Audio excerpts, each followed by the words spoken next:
किया गया है। तो अखिल भारतीय सेवाओं से संबंधित जो प्रावधान किया गया है वो आर्टिकल 312 के तहत किया गया है। ग्राम पंचायतों के गठन संबंधी प्रावधान किस अनुच्छेद में किया गया है? तो ग्राम पंचायतों के गठन संबंधी जो प्रावधान किया गया है वो आर्टिकल 40 के द्वारा किया गया। ये डीपीएसपी का एक पार्ट है, आर्टिकल 40। अगला क्वेश्चन है क्वेश्चन नंबर 6, जो कि लिखा हुआ है राष्ट्रपति का निर्वाचन किस अनुच्छेद में है? तो राष्ट्रपति का निर्वाचन किस अनुच्छेद के तहत किया जाता है? तो आर्टिकल 54 के तहत किया जाता है। तो राष्ट्रपति के निर्वाचन में भाग कौन कौन लोग लेते हैं?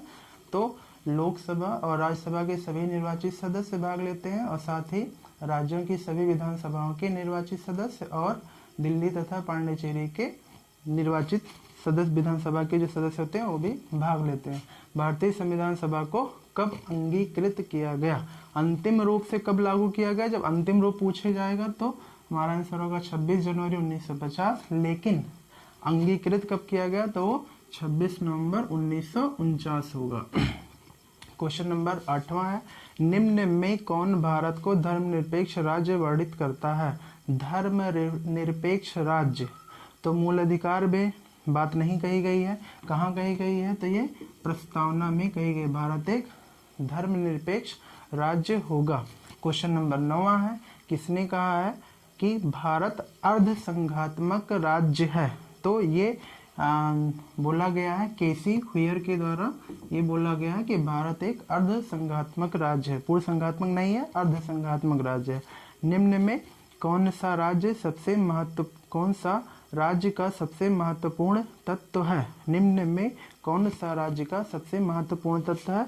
तो यहाँ पे राज्य का सबसे महत्वपूर्ण तत्व है संप्रभुता। संप्रभुता के अलावा और क्या राज्य के तत्व होने चाहिए? तो संप्रभुता के अलावा एक तो ये हो गया, दूसरा क्या होना चाहिए? भूभाग होना चाहिए, और उस भूभाग पर निवास करने वाली एक निश्चित जनसंख्या होनी चाहिए, और इस जनसंख्या को गवर्न करने वाला एक गवर्नमेंट होनी चाहिए, यानी सरकार होनी चाहिए। तो राज्य के जो महत्वपूर्ण अंग हैं ये 4 अंग हैं, इन्हीं 4 अंगों से मिलकर के राज्य का निर्माण होता है। तो इसी तरह से ये 10 महत्वपूर्ण प्रश्नों का सेक्शन है ना कंप्लीट हुआ, और आज आप लोग इस पे अपनी राय व्यक्त करिएगा। आगे हम और भी प्रश्न लेकर प्रस्तुत होंगे। धन्यवाद।